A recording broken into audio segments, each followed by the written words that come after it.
What's going on, you gamers? Today we're back with some more Evil Dead the game.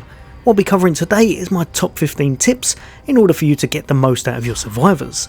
So if you're playing as a survivor and want to know exactly what to do and how to become a winner fast, then stay tuned. What's coming up next?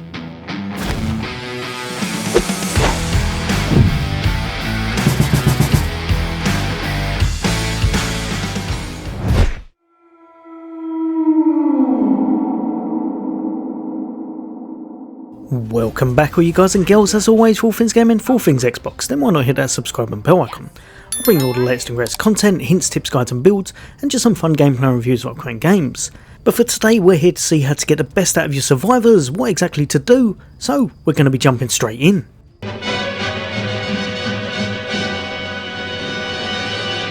Groovy. So jumping straight in at number 1, and the main thing you're going to want to focus on is your objectives. If you have a little look, as you may well be able to hear from the fella in the background, you're going to be collecting those pieces of the map very first thing. If you're not focusing on this, you could well be in trouble. The longer it takes you to kind of acquire these map pieces can make things a bit difficult, and it can mean the demon levels up very high. What you want to do is check your top right hand corner, and it's going to tell you exactly what you've got to aim for. Also, as you can see here, when you do locate it and you get within a certain vicinity, it will give you a kind of red exclamation showing you exactly where to pick up the map piece. Once you've got all three, things become a little bit easier and you're going to have to make your way to the next objectives, which will be the Kandarian Dagger and the pages for the Necronomicon. Once these are collected, you'll be able to make your way all the way to the final encounter. Don't forget to use your map. If you need to highlight areas you've got a whole wheel to use, show people where to run, points of interest are, or where to avoid. Next up, and we've got looting. Do not be afraid to grab everything as you go, but the main thing you're going to want to look for will be your chests. Reason for that is when you do open these chests, at the same time as you saw on the screen here, you're going to be getting that pink stuff. Pink stuff is how you upgrade your character within each game. If you aren't using it whatsoever, or you find really low amount of chests, it means that as you're progressing through, you're going to be slightly weaker because you're not able to upgrade yourself as much. The higher the chest quality, the more pink stuff you're going to gather, meaning you'll be able to make a stronger build. As you can see here, I'm a warrior, so I'm going to focus on melee and my health, and for this character my shield. If however you're a hunter, you chuck a bit more into your ranged and probably your stamina, and if you're struggling against a demon that likes to possess a lot or cause a lot of fear, then of course a fear reduction will help out massively. But overall you're going to want to be looking out for these chests as much as possible, because otherwise you're not going to be able to do as much damage, you're not going to have as much health, and your build just isn't going to be on point. Next up, and definitely not something that you'll have to know straight away, but it can definitely help you as you start playing the games. When you're using your map, when you're looking at the different areas and such with the map locations, you'll probably notice that chests often spawn in the same locations. For example, tunnels or certain sites may well always have one or two. If you start getting used to these maps, if you start understanding the areas a little bit better, then sometimes you can make a quick detour, build yourself up a little bit better, or again mark locations that you think people should be going to. Understanding each map and learning certain areas have a high amount of houses or where you think a chest is going to spawn can really help you out in the long run. Coming in at number 4, and we have fear. Fear is absolutely a massive thing that you must understand in this game. If you're just running off on your own, if you're venturing out into the wilderness, the bar down the bottom here, which starts off at pretty much nothing, will end up being completely full, meaning that you're going to help your enemy out, the demon will get his levels faster, you'll be able to be possessed as you see on the screen here. If you're lucky, you'll get run off into the woods. If not, he may well possess you and try to completely wipe your team out. Fear is a massive thing, and you should be making sure that you're looking at this bar and trying to get it down whenever you can. This can be done through certain abilities and perks that some characters have, or you can enter a house, find a place that's lit well, try to run with your other survivors as much as possible, and of course a major thing is, as you can see here, lighting fires along the way, which you should all gather around to try and reduce your fear levels. Next up at number 5, and we have one that's gonna be a bit hard because sometimes you really want to be keeping hold of these, but I'd say don't be greedy. if you're finding a nice weapon in a crate, if you find something that's just not gonna help you out too much. So for example, right here, this character is not the best at ranged. If you pick that up, even though you're really gonna want to hold on to it because it is a gold drop, if you can, try and give it over to someone that's gonna make better use of it. Hunters love a bit of range and do an abundance of damage. Your warriors are going to do massive damage with your melee weapons. If everyone is being greedy and just picking up everything they want to keep because it looks pretty, there's a good chance that it's going to make things a lot harder. If you're playing well as a team, you're going to have a lot of fun and you're going to make the demon's life a lot harder as you go. At number 6, and we have Resurrecting. Now, although this won't always need to be done, it is something that you definitely should keep in the back of your mind. It's quite an easy mechanic to learn, but if you don't know what to look for, I've often seen people just completely leaving you on the floor to bleed out, and then your soul will bop in the air and they're just gonna leave you there and run off. If instead you pick it up and make your way over to one of these locations, which are highlighted as soon as you pick up someone's skull, from there you can place it on kind of an altar and they're going to be revived. It might sound simple enough, but I've seen this almost turn a team wipe into a victory very easy. One thing to remember, if somebody is trying to resurrect, trying to protect them just in case they're going to get hit by enemies is always a good idea. Now this next one is just simple in principle, but something you should definitely know. Probably more suited towards or aimed towards hunters, but everyone should be doing this. If you have the chance, make sure you're going for those headshots. Especially if you've got a lot of range damage, you're going to miss out on an abundance of damage if you're not aiming for the head. It's not always needed, but if you can, and if you've got a good build and a good weapon, it can mean the difference between 2 shots to maybe 4, 5 or even 6. As you can see here, the enemy has just spawned an evil Ash, and because we've got a hunter with high damage on, she manages to 2-shot him with the headshots. Pretty much going hand in hand with that though, is that it can be a double-edged blade. High damage is amazing, but you do have to be very mindful of things such as possession. One thing to always note, if you see here, Kelly's been feared, so we're going to bop into our inventory. The inventory menu is amazing for being able to dish out or hand out items such as amulets, colas or ammo to anyone that needs it. But also what you can do if you're fast enough, my friend realised he was about to be possessed, he's got a gold weapon which could very possibly wipe 1 or 2 or even our entire team, so he's gone into the inventory and made sure that he's dropped it on the floor, and then off that he can just bop over to it and pick it back up again. Coming in at number 9, and we have making sure you're being timely. It sounds a bit stupid, but if you're just bopping around and looking in every single area you can and you're taking as much time as possible on everything, things are going to be harder for yourself. The enemy can level up much higher than you can. They've got more skill points in their tree. They're just an absolute beast if you make it to this end part and you've gave them a lot of time to prepare. The longer it takes you to get here, the more chance there is that they'll have a really strong setup and could very possibly wipe you on the last stage.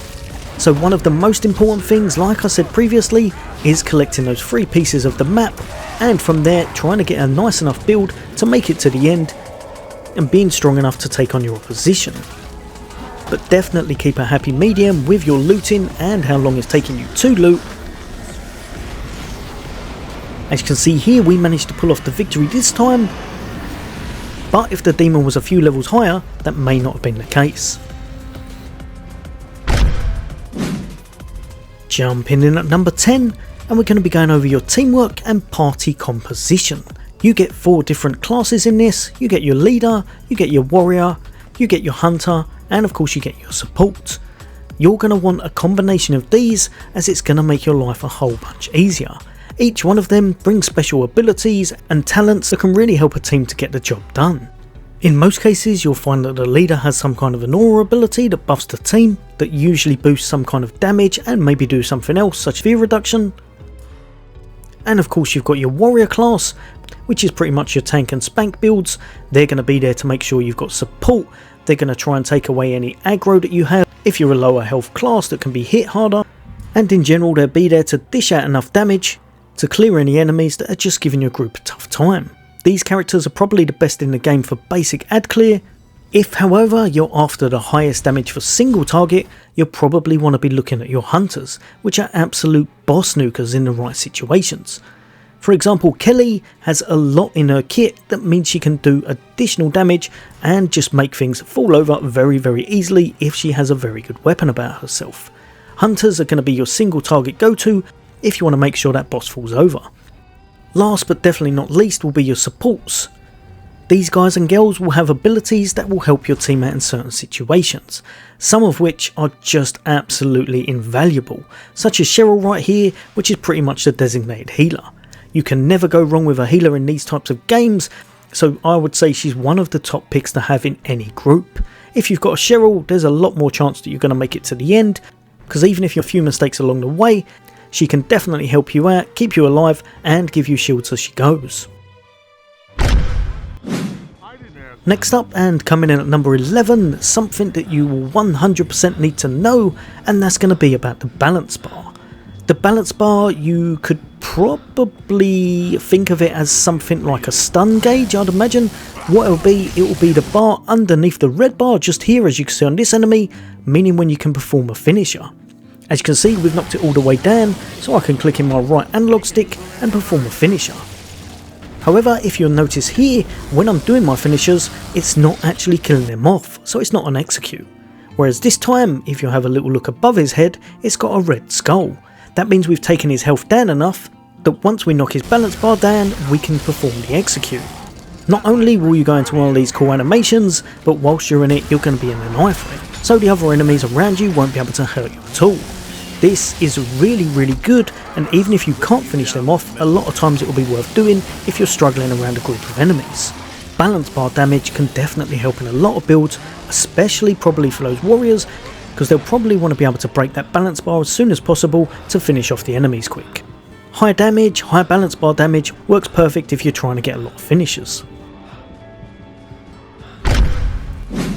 Next up, and we've got item colour, or rarity. Now, the rarity in general pretty much means what you should be aiming for. White is obviously the worst, then you're going to have the blue, which will be your rares, then you're going to have the purple, which I believe is epic, finally you're going to have those golds, which is your legendary weapons. So as you can see here, we've got a white sledgehammer, but what you're also going to want to look at is all of the stats that's on the weapon. Damage, speed, range, dismemberment and balance bar all come into effect on certain builds. So if I was trying to get a lot of finishers, the balance bar damage is very high on this, as is the normal damage. Also, because it's got high range, I may be able to pick up 2 or 3 hits on different enemies. As you're progressing throughout the map, as you're finding more chests, you'll find different rarity items. But just because something's a different rarity doesn't mean it's necessarily better. If I look at the stats on this one, I would swap this straight over, because the green shine means that I'm going to be doing more damage with it, and my balance bar damage is going to go up as well.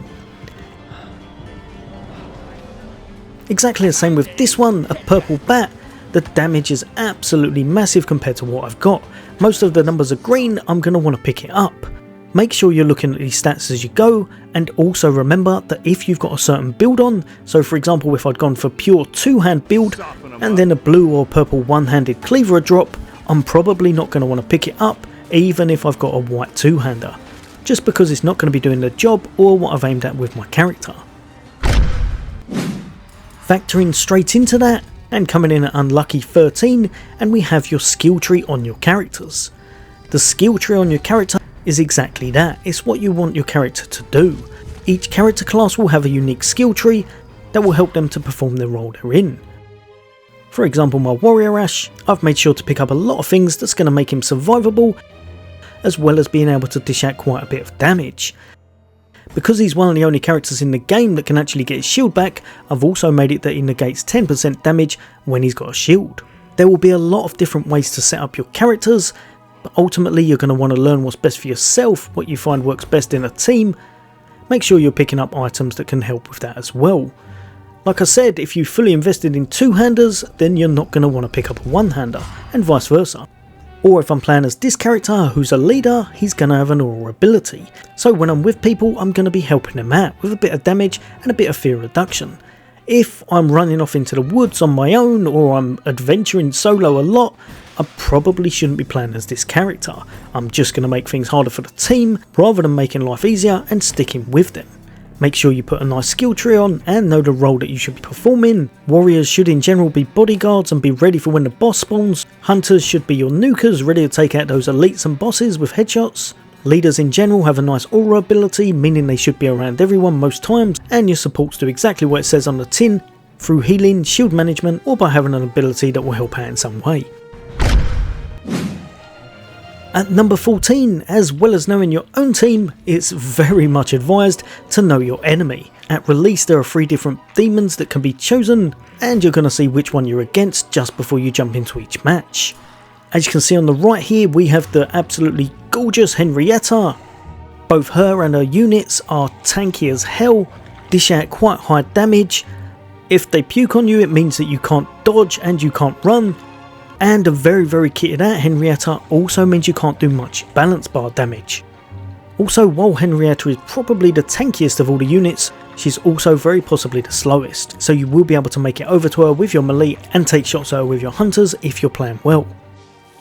Jumping over to Elagos, and this guy can be an insane pain, especially for your warrior types or close range weapon wielders. The enemies he brings in all explode once they're killed, so you'll definitely want to get your dodges on point, otherwise you're going to lose out on a lot of health for explosions. Also, if he brings in the boss himself, he can be very hard to track as he's kind of invisible, but you have to make sure you're looking for the lightning trail. He can very much stun lock one target if you've got a good enough player, so make sure to focus on this guy with a few of your team in order to take him down as fast as possible. Also, if you manage to defeat his minions with finishers, they won't explode, so that's well worth doing that whenever possible. Last, but definitely by no means least, is Evil Ash. This guy can give anyone a bad day, and he's an absolute nightmare to 1v1. If you have a very good build on as a warrior, you can manage to tank him for some time, but you are going to want aid from your team in order to focus him, otherwise he's going to dish out a lot of damage with his sword. He can also choke you in the air, meaning you can't do anything while he's in that move. If he brings in one of his buffer units with a flute, everyone on his team is going to get much higher damage and damage reduction. So if you see them with a red aura, look out for someone playing a flute and make sure you take them out as soon as possible. At number 15, my very last tip is remember there are 4 of you. If you're playing this game and you're playing solo, probably play as the demon. It's not going to work out well. If you're running off into the woods, if you're just not with your team in the slightest, it's gonna go very badly.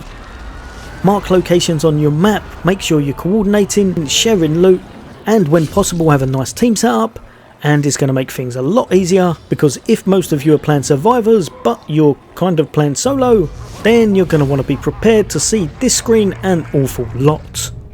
Hopefully that's helped a few of you guys and girls out. As always, for all things gaming, for all things Xbox, take care.